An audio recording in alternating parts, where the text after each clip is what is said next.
Good morning, dear students and friends.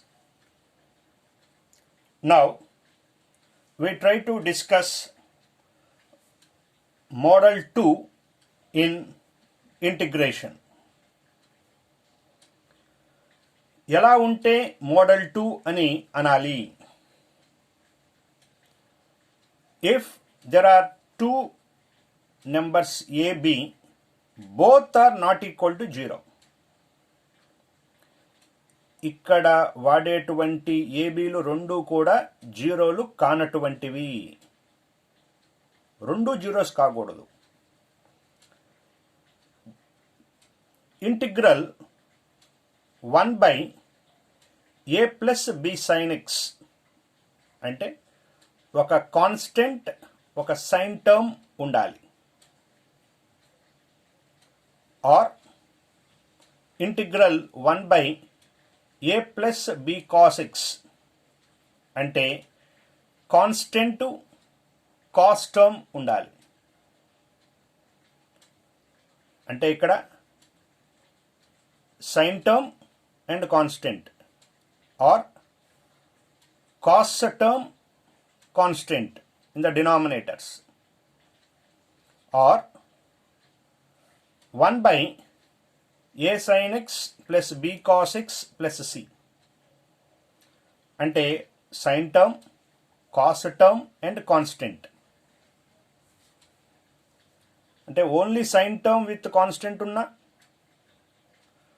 Are only cos term and constant ఉన్నా or sine term cos term and constant మూడు ఉన్న డినామినేటర్లో procedure is same. Sine and cos మాత్రమే ఉండాలి model 2లో.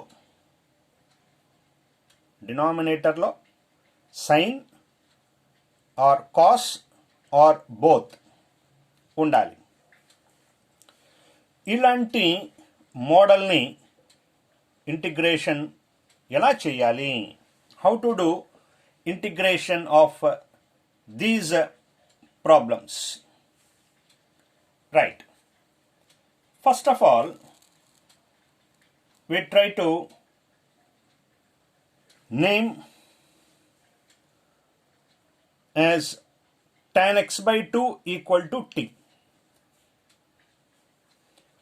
అంటే ఇక్కడ x ఉంటే sin x ఉంటే ఇక్కడ కూడా కాస్ ఎక్స్ అని ఉంటుంది.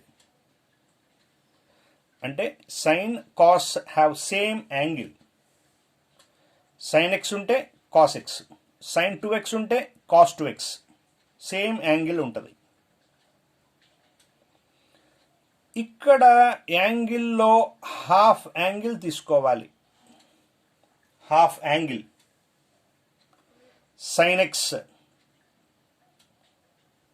సైన్ ఎక్స్ దగ్గర కానీ కాస్ ఎక్స్ దగ్గర కానీ యాంగిల్ సేమ్గా ఉంటుంది అని అంటున్నాను కాబట్టి ఈ ఎక్స్ యాంగిల్లో హాఫ్ యాంగిల్ తీసుకోవాలి. tan x by 2 equal to t అని పేరు పెట్టాలి.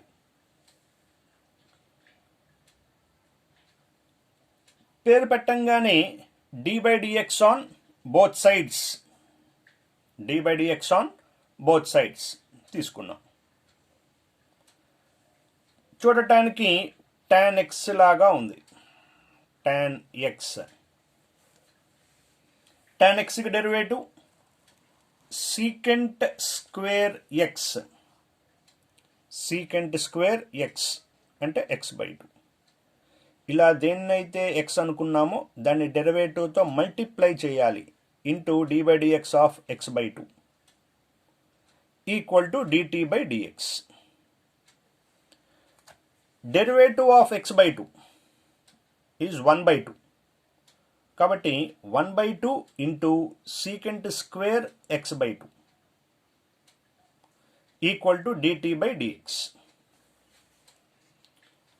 ఈ by2 క్రాస్ మల్టిప్లికేషన్లో ఇక్కడికి వస్తుంది. కాబట్టి secant square x/2 equal to 2 dt/dx. Secant square theta అంటే 1 ప్లస్ tan స్క్వేర్ తీటా అని తెలుసు మనకి ట్రిగ్నామెట్రీలో. సీకెంట్ స్క్వేర్ తీటా అంటే 1 ప్లస్ tan స్క్వేర్ తీటా, మరి తీటా అంటే x/2 కాబట్టి 1 plus tan square x/2 equal to 2 dt/dx. tan x/2 equal to t అని పేరు పెట్టాం కాబట్టి 1 plus t square equal to 2 dt/dx cross multiply 1 plus t square into dx equal to 2 dt. దీని నుంచి dx equal to multiplication shift అయితే division కాబట్టి 2 dt/1 plus t square, 2 dt/1 plus t square. అంటే ఇక్కడ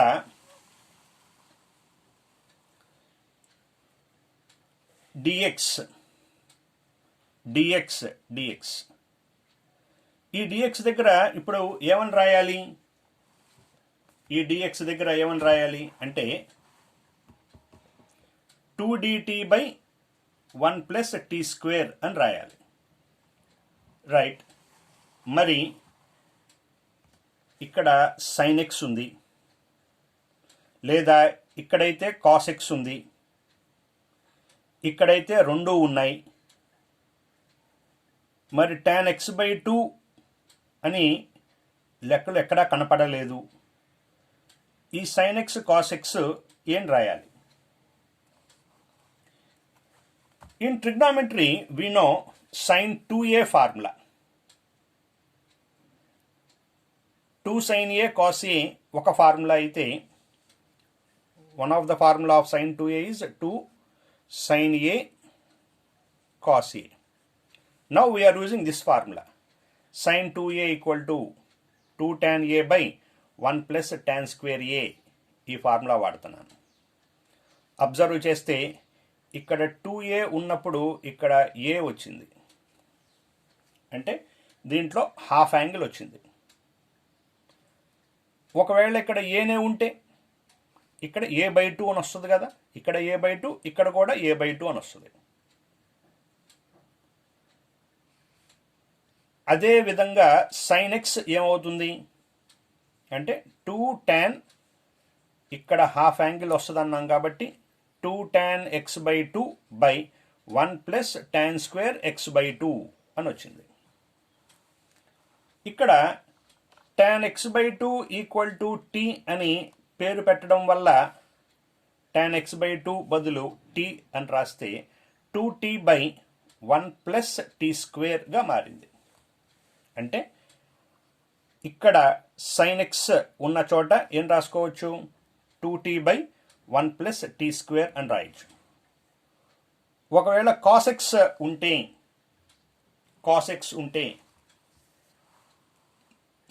cos 2xకి ట్రిగ్నామెట్రీలో ఉన్న ఫార్ములాస్లో ఈ formula వాడుతున్నాను. 1 minus tan square x by 1 plus tan square x. అంటే 2x ఉన్నప్పుడు హాఫ్ యాంగిల్ x వచ్చింది, మరి ఇక్కడ xఏ ఉన్నప్పుడు ఇక్కడ x/2 అని వస్తుంది కదా, సో అదే రాశాను. cos x equal to 1 minus tan square x/2 by 1 plus tan square x/2. tan x/2 అంటే t అని పేరు పెట్టాం కాబట్టి 1 minus t square by 1 plus t square అవుతుంది. అంటే sin x కనపడిన చోట 2t/1 ప్లస్ t స్క్వేర్ అని, cos x కనపడిన చోట 1 minus t square by 1 plus t square అని రాస్తాం. అలాగే dx కనపడిన చోట 2dt/1 ప్లస్ t స్క్వేర్ అని రాస్తాం. సమ్ చేసేటప్పుడు నేమ్ ఇచ్చేసిన తర్వాత ఇవి డైరెక్ట్గా రాసేస్తాం, dx ఈక్వల్ టు అని. ఈ స్టెప్స్ అన్నీ చెయ్యం. ఈ స్టెప్స్ ఎలా వచ్చాయి అని ఎక్స్ప్లెయిన్ చేయడం కోసం ఇదంతా చేసుకుంటూ వచ్చాం. సో సమ్ ఇలా కనపడినప్పుడు లేదా ఇలా ఉన్నప్పుడు లేదా ఇలా ఉన్నప్పుడు put tan x by 2 equal to t, డైరెక్ట్గా dx equal to 2dt by 1 plus t square, sin x equal to 2t by 1 plus t square, cos x equal to 1 minus t square by 1 plus t square అని డైరెక్ట్గా రాస్తాం. Suppose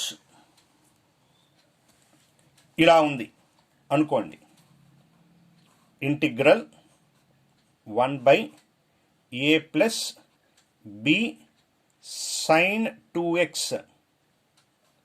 dx లేదా a plus b cos 2x. చెప్పేటప్పుడు ఏమన్నాం, put tan ఇక్కడ ఉన్న యాంగిల్లో half తీసుకోవాలి అన్నారు కాబట్టి put tan x equal to t. ఇప్పుడు ఇక్కడ చేసిన ప్రాసెస్ అంతా చేసుకుంటూ వస్తే dx equal to dt by 1 plus tea square అని వస్తుంది. అంటే ఈ రెండింటిని గమనించాలి. ఇక్కడ x/2 అని పేరుంటే tan x/2 అని పేరు పెట్టినప్పుడు ఈ 2 ఇక్కడ కనపడుతుంది, 2dt by 1 plus tea square. ఇక్కడ 2 లేదు కాబట్టి ఇక్కడ కూడా 2 కనపడదు. ఇక్కడ పేరులో బై 2 ఉంటే tan x/2లో బై 2 ఉంటే dxలో 2dt అని కనపడుతుంది. sin 2x అని ఉన్నప్పుడు హాఫ్ యాంగిల్కి పేరు పెట్టాలి కాబట్టి tan x equal to t. ఇక్కడ బై 2 లేదు కాబట్టి dxలో కూడా 2 కనపడదు. అప్పుడు dx ఏమవుతుంది, only dt by 1 plus tea square. ఈ ఫార్ములాలోనే చేంజ్. sin 2x ఈ ఫార్ములాలో చేంజ్ ఏం ఉండదు, 2t by 1 plus tea square. cos 2x equal to 1 minus t square by 1 plus tea square. Only dxలో తప్ప సైన్ కాస్ వీటిల్లో ఎటువంటి తేడా ఉండదు. రైట్, ఇప్పుడు ఒకటి గమనిద్దాం. What happens if a equal to 0 or b equal to 0 in this? అంటే ఏబీలు రెండు జీరోస్ కాకూడదు అని అన్నాను కదా. ఒకవేళ ఏదైనా ఒకటి 0 అయితే, ఏ కానీ బి కానీ 0 అయితే ఏమవుతుంది చూడండి, ఏమవుతుందో. If A equal to 0, B not equal to 0, అంటే ఏ 0 అయింది కానీ బి 0 కావట్లేదు. 0 కావట్లేదు అంటే మనకు అర్థం అవడం కోసం బి ఈక్వల్ టు 2 అని తీసుకున్నాం. అప్పుడు ఇది ఎలా మారుతుంది, 1 బై ఏ వాల్యూ 0 కదా, తీసేసాం. బి అంటే 2 అనుకుంటున్నాం కదా, 2 sin x. లెక్క 1 లైన్లో అయిపోయింది చూడండి. దీన్ని సింప్లిఫై చేస్తే 1/2 కాన్స్టెంట్ బయటకు వచ్చేసింది. 1 బై sin x అంటే cosecant x. Integral cosecant x అంటే log mod cosecant x minus cot x. అయిపోయింది ప్రాబ్లము. కాబట్టి చివరిలో ప్లస్ సి అని రాస్తాం. చూడండి, ఇంత సింపుల్గా అయిపోతుంది ప్రాబ్లము. ఒకవేళ ఏ నాట్ ఈక్వల్ టు 0, బి 0 అయింది. ఏ నాట్ ఈక్వల్ టు 0, బి 0 అయింది. ఏ 0 కాదు అనుకుంటున్నాం కాబట్టి ఏ ఈక్వల్ టు 3 అని తీసుకున్నాం. ఇంటిగ్రల్ 1 బై ఏ బదులు 3 పెట్టాం. బి అంటే 0 అన్నాం కాబట్టి 0 sin x. ఇది పోయింది, 1/3 మిగిలింది. 1/3కి ఇంటిగ్రేషన్ కాన్స్టెంట్ కదా, కాన్స్టెంట్కి ఇంటిగ్రేషన్ కాన్స్టెంట్ x అంటే 1/3 ఇంటూ x అంటే x/3 అయిపోయింది కాబట్టి ప్లస్ సి. అంటే ఇక్కడ ఏ వాల్యూ బి వాల్యూ రెండిటిల్లో ఏదైనా ఒకటి 0 అయింది అంటే 2 లైన్స్లో అయిపోతుంది ప్రాబ్లం. కాబట్టి ఈ రెండు జీరోస్ కాకపోతే సమ్ లెందీగా ఉంటుంది. అలాగే ఇక్కడ కూడా చూడండి, if A equal to 0 B not equal to 0 అంటే 2 అనుకున్నా, ఏమవుతుంది, ఇంటిగ్రల్ 1 ఏ వాల్యూ 0 కదా, ఇక్కడ పెట్టేస్తే బి అంటే 2 cos x dx 1/2 బయటికి తీసుకొచ్చేసాం. ఇంటిగ్రల్ 1 cos అంటే సీకెంట్ x dx అంటే half secant x integration log mod secant x plus tan x అయిపోయింది. ఎందుకు ఇంత సింపుల్గా అయిపోయింది అంటే రెండిటిలో ఒకటేమైపోయింది, 0 అయింది. సరే ఏ 0 అయితే ఇలా జరిగింది, ఒకవేళ ఏ 0 కాలేదు, బి 0 అయింది. ఇప్పుడు ఏ బదులు 2 పెడతాను, బి బదులు 0 పెడతాను, ఏమవుతుంది, integral 1/2 plus B cos X కదా, అంటే 0 కాస్ ఎక్స్. 0 అంటే తీసేయచ్చు, 1/2 dx, కాన్స్టెంట్కి ఇంటిగ్రేషన్ కాన్స్టెంట్ ఎక్స్ అయిపోయింది ప్లస్ సి. కాబట్టి ఏ బీలు ఈ మోడల్లో రెండు కూడా జీరోస్ కాకూడదు. 0 రెండిట్లో ఏదైనా ఒకటి 0 అయితే ప్రాబ్లం చాలా సింపుల్గా అయిపోతుంది. This is a complete explanation about model